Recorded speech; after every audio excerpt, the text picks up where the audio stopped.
aming mga buhay. Salamat po, O Diyos, sa pagkakataon na ito upang makapagpahayag ng mabuting balita tungkol kay Kristo.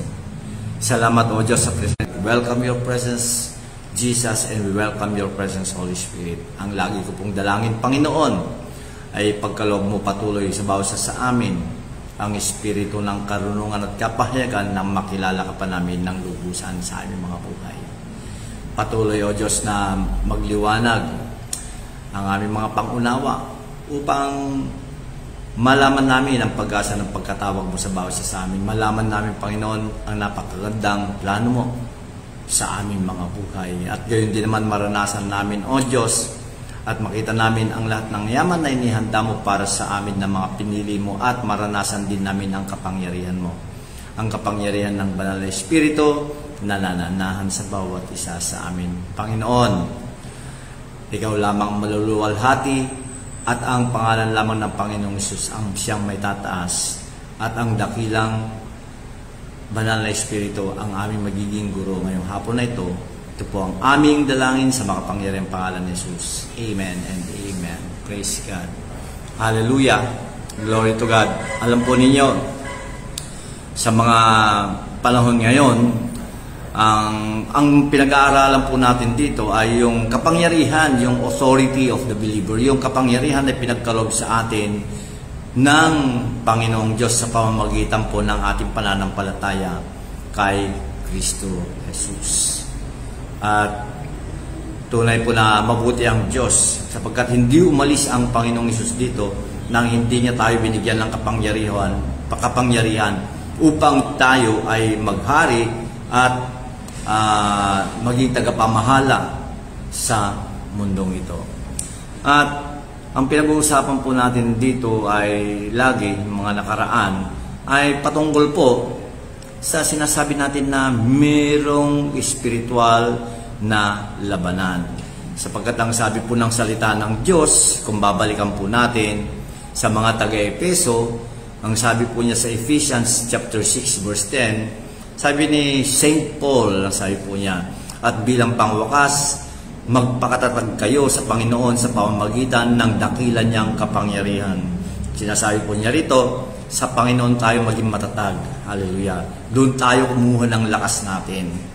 At sabi niya, sa pamamagitan ng kanyang dakilang kapangyarihan. At hindi lamang po yun, sabi niya rito, gamitin niyo lahat ng kagamitang pandigma na ibinigay sa inyo ng Diyos para malabanan nyo ang mga lalang ng dyablo. Mayroong ipinagkalob na kapangyarihan, mayroong ipinagkalob na kagamitang pandigma ang Diyos sa bawat isa na nananampalataya kay Kristo Jesus. Sabi po niya sa verse 12, sapagkat ang kalaban natin ay hindi mga tao, kundi masasamang espiritu sa himpapawid, mga pinuno, may kapangyarihan at mga tagapamahala ng kadilimang namamayani sa mundong ito. Kaya merong kapangyarihan at mga tagapamahala ng kadiliman na sabi niya na namamayani sa mundong ito. Kaya nga po, ang sinasabi, ang pinag-usapan natin, merong nangyayaring labanan na spirituals.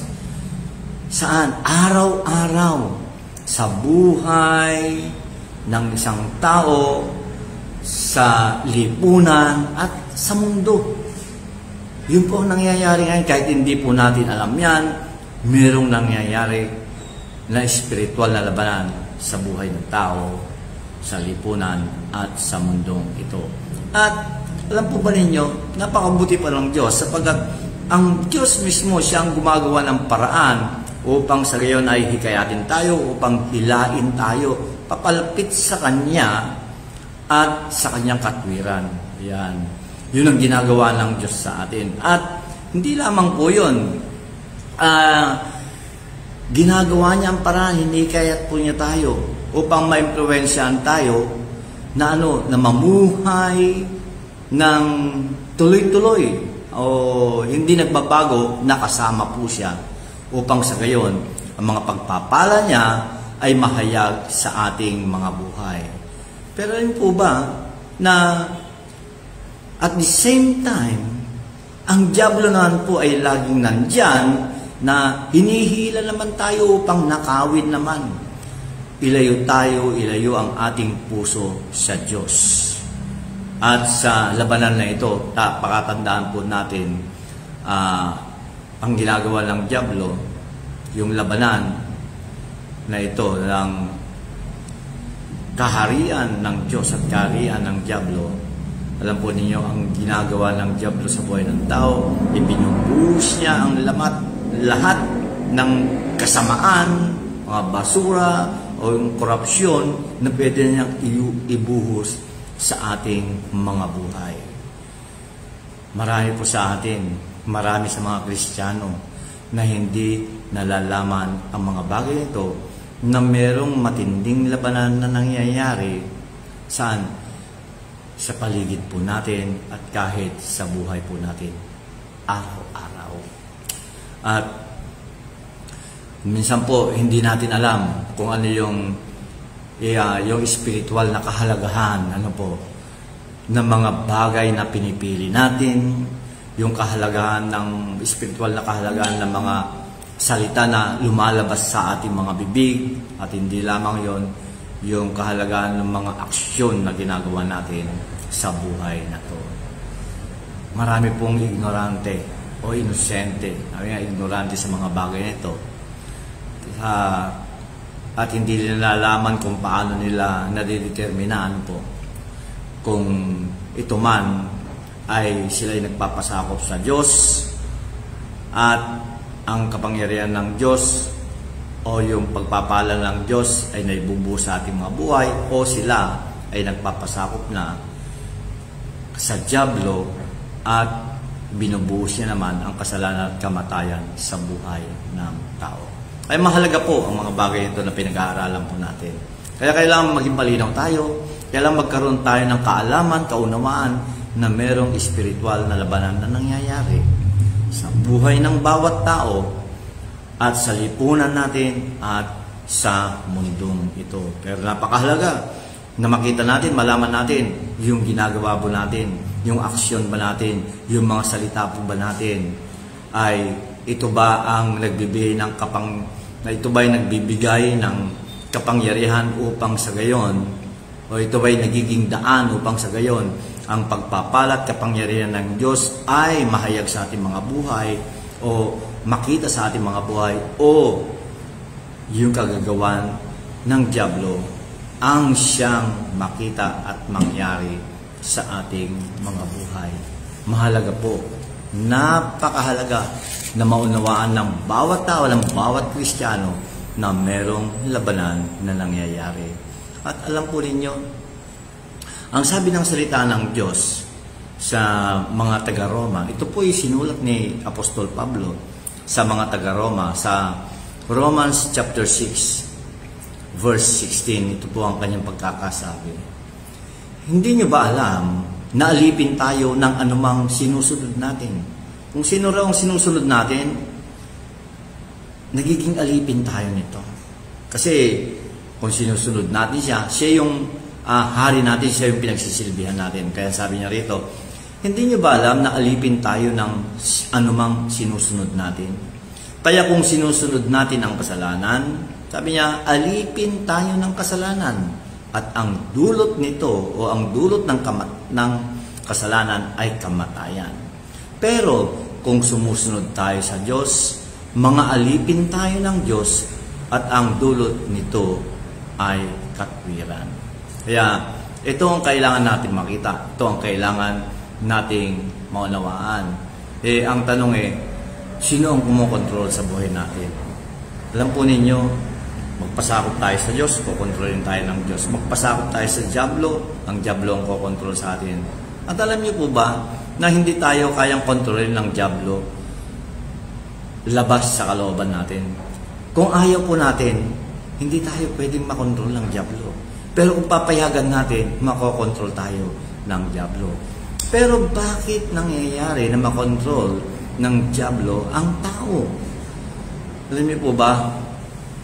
Dahil sa kakulangan ng kaalaman, sa kakulangan ng pangunawa na merong labanan na nangyayari sa mundong ito At dahil hindi natin naintindihan at hindi natin nalalaman ang mga bagay na ito, nagiging adbentahe po para sa diablo.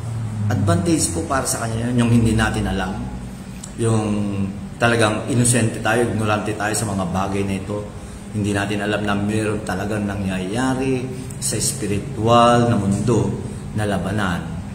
At alam po ninyo, kung pipiliin natin bilang mga Kristiyano, bilang mga tao, na maniwala sa salita ng Diyos at matuto tayo na ma-recognize o malaman kung ano ang nangyayari sa spiritual na mundo,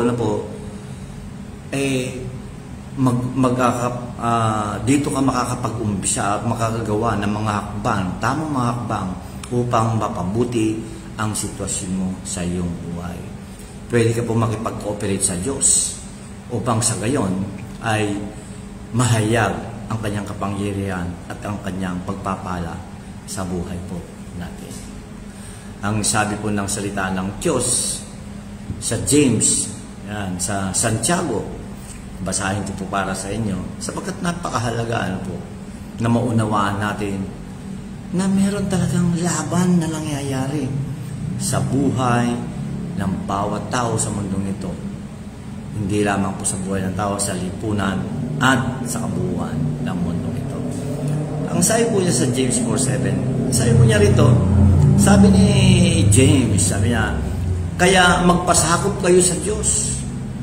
Labanan niyo ang diablo at lalayo ito sa inyo. Ang tanong, kanino tayo nagpapasakop?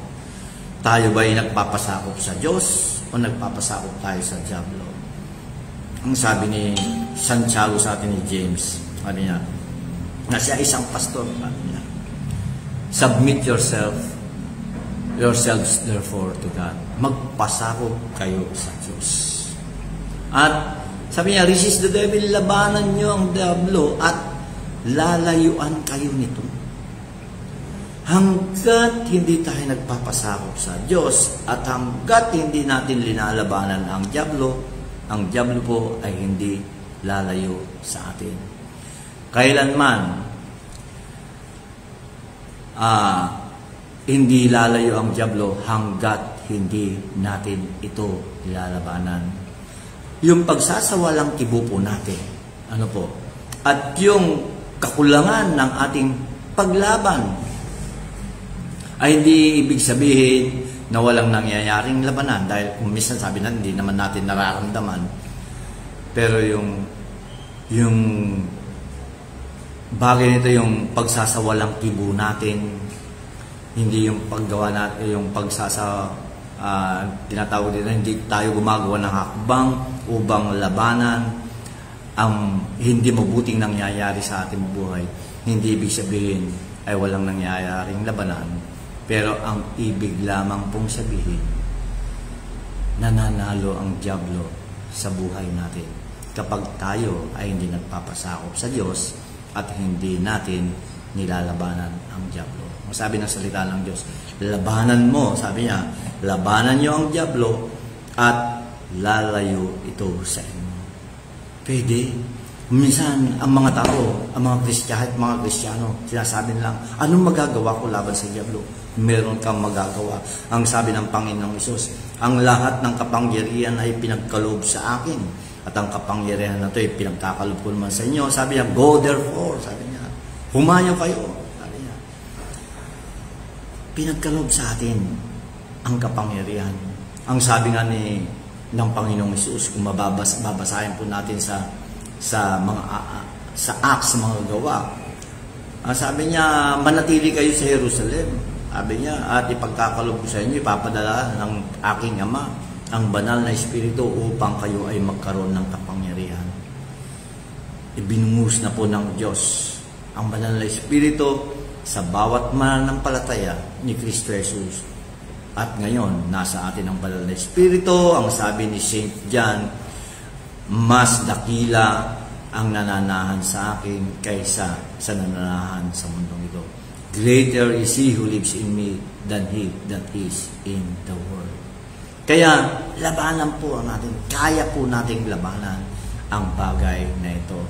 Ngayon, kaya mahalaga po, na bilang mananampalataya ni Kristo, ay ma-exercise po natin, magawa natin, magamit natin yung kapangyarihan na pinagkaloob sa atin ng Diyos upang sa gayon ay ang diablo ay lumayo sa atin at ang kapangyarihan ng Diyos at ang kanyang pagpapala ay mahayag sa buhay po natin na masigit pa na dakila kaysa noon.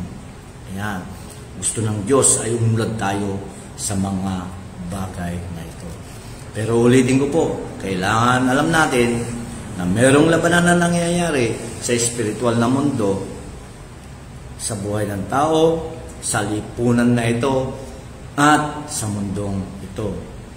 At kailangan maunawaan din natin na binigyan tayo ng kapangyarihan ng Diyos upang sa gayon labanan ang lahat ng gawain ng diablo sa mundong ito. Ayan. So, mahalaga po na maunawaan po natin ito. Alam niyo po ba, ang sabi ng salita ng Diyos, ang diablo naghihintay lang ng pagkakataon, naghahanap ng masisilan. Sabi po niya, the devil is like a roaring lion seeking whom he may devour. Pero muli, kung titignan po natin ang sinasabi ng salita ng Diyos kanina sa mga taga-Roma, babalikan ko lamang po sandali, ay napakahalaga nito sa Romans chapter 6 verse 16. Ang sabi niya rito, hindi niyo ba alam na alipin tayo ng anumang sinusunod natin? Ano ba? Sino ba ang sinusunod natin sa mundo nito? Kaya kung sinusunod natin ang kasalanan, alipin tayo ng kasalanan at ang dulot ng kasalanan ay kamatayan. Pero kung sumusunod tayo sa Diyos, mga alipin tayo ng Diyos at ang dulot nito ay katwiran. Alam po ninyo, sa labanan na ito, yung mga aksyon po natin ay napakahalaga. Bakit po? Maraming tao sa mundong ito na hindi nila nakikita na yung mga aksyon na ginagawa nila ay napakahalaga. Or ganito na lang. Maraming tao sa mundong ito na alam nila yung aksyon nila ay mahalaga lalo na sa pisikal. Ayan, na mundo. Hindi po ba? Na bawat tao alam nila na bawat aksyon na ginagawa nila ay merong kaakibat na tinatawag natin na consequences, di ba? Ayan, may resulta. Ayan. At katulad na lamang po sa batas trapiko. Kung ibabiolate natin ang batas trapiko, kung magiging reckless tayo sa ating pagpapatakbo ng ating mga sasakyan, pwede tayong mahuli ng tinatawag natin na reckless driving, or pwedeng tayo ay maaksidente at makasira tayo ng ibang mga ari-arian, or pwedeng meron pang buhay na mawala dahil sa mga kagagawan na ito. Alam po ninyo, ganun din po sa buhay ng tao. At alam po ba ninyo na kung tayo po ay nagsasalita ng negatibo patungkol sa isang tao, or yung bang nagsasalita tayo ng masama sa isang tao, pwedeng masaktan natin ang kanilang damdamin at hindi lamang yun. Alam niyo po ba, yung pagsasalita natin ng negatibo o masama sa isang tao ay pinapakawalan po natin ang kapangyarihan ng diablo laban sa kanilang mga buhay. Hindi natin nakikita ang mga bagay nito, pero kailangan maunawaan natin na bawat salita, bawat aksyon na ginagawa natin sa buhay nito ay merong kapangyarihan na lumalabas at merong pangyayari na nangyayari saan? Sa buhay ng tao. At minsan ang iniisip natin kung ano rin nakikita natin sa mundong ito lang ang buhay. Hindi po. Mas sigit pa dyan ang buhay. Mayroon tinatawag sa spiritual na mundo. At maaaring alam ng tao o hindi alam ng tao yung mga negatibo o yung mga masasama na binibitiwan natin laban sa kanila. Alam po ninyo kung ano yung negatibo na binibitiwan natin sa isang tao. Alam po ninyo, apektado tayo sa mga bagay nito. Yung bang ilabas natin ang sama ng loob natin sa kanila. Alam po, nakakalungkot po sa mundo ngayon. Hindi lang sa mundo, gawin na lang natin dito sa bansa natin ngayon. Damang-dama po natin, nakikita po natin yung galit at puot ng tao. Ayan. Lahat tayo ay galit sa tinatawag na korupsyon. Ayan, yung gawain ng masama. Pero alam po ninyo, hindi lang sa gawain ng masama tayo nagiging galit ngayon. Maraming tao ang galit sa kanilang kapwa-tao dahil sa pagkakaiba nila ng pangunawa sa mga bagay na nangyayari sa lipunan na ito. Sana po ay mawala ang puot at galit sa mundong ito, sa bansa po natin. At hindi lamang po yun. Alam niyo po ba yung kung hindi tayo marunong magpatawad, magiging apektado po tayo sa mga bagay nito. Kaya nga po, yung puot o yung sama ng loob, yung hindi pagpapatawad, malaking bagay ito na nakaka-apekto sa buhay ng bawat tao. Tandaan po natin yung mga lumalabas sa bibig natin ng mga salita, yung mga aksyon na ginagawa po natin, lahat ng bagay po na yan ay may kaakibat na resulta. Tandaan po natin na pwedeng makaapekto sa buhay ng tao, pero tandaan po natin, lahat ng negatibo, lahat ng masama na aksyon natin na lumalabas sa bibig natin, hindi lang yung tao ang naapektuhan, hindi lang ibang tao po, kundi tayo mismo ay naapektuhan. Bakit po? Dito nagkakaroon ng pagkakataon ang dyablo upang gumawa siya ng hindi mabuti sa ating mga buhay. Nagbubukas po tayo. Alam mo nangyayari pag tayo'y nagsasabi o gumagawa o nag-iisip ng masama laban sa ating kapwa. Binubuksan natin ang ating sarili, binubuksan natin ang pintuan upang ang dyablo ay makagawa ng hindi mabuti sa buhay po natin. Iwasan po natin ang galit. Iwasan natin ang puot. Magpatawad tayo. Magmahalan po tayo. Kaya mismo ang Panginoong Hesus sabi niya, mahalin mo ang iyong mga kaaway, yung mga maaway sa iyo, kaaway mo, mahalin mo sila. Sabi niya, ipagdasal mo ang mga taong ito. Sabi niya, yung galit sa iyo, ang sabi niya, pagdasal mo sila, pagpalain mo sila. Biro mo, ganoon ang ating Panginoong Hesus. Bakit kaya niya ginagawa, sinasabi mga bagay yan? Sapagkat kung hindi natin ginagawa ang mga bagay ito, mayroong nangyayaring labanan sa mundo ng Espiritu na kung saan, po ninyo, pwede natin mabuksan na ating mga sarili upang mamayani o maghari ang dyablo sa buhay natin, or kung pawang katotohanan at pagmamahal, pag-ibig ang lalabas sa ating mga bibig at sa ating mga aksyon, binubuksan pa po natin ang kapangyarihan ng Diyos at ang pagpapalang Diyos upang mahayag sa ating mga buhay. Alam po ninyo, napakabilis po ng oras, pero sa susunod po itutuloy po natin ang pag-aaral na ito. At maraming salamat sa inyo na nanood ng broadcast nito. Ang dalangin ko ay patuloy na maunawaan natin na mayroong kapangyarihan na pinagkaloob ang Diyos sa bawat isa sa atin upang mapagtagumpayan natin ang buhay na ito, upang malabanan natin ang kagagawan o ang gawa ng dyablo sa mundo ito. Maraming salamat po sa inyong lahat at tayo po isang daling manalangin. Panginoon, muli po'y nagpapasalamat na naman sa iyong salita na aming narinig.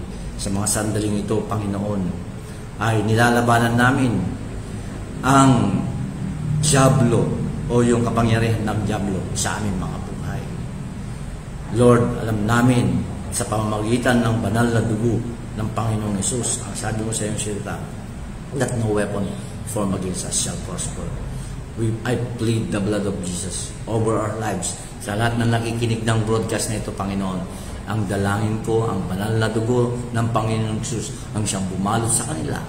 Itong magsilbing sandata, magsilbing sanggalang sa kanilang mga buhay upang sa gayon ay hindi magtagumpay ang diablo laban sa kanila, O Diyos.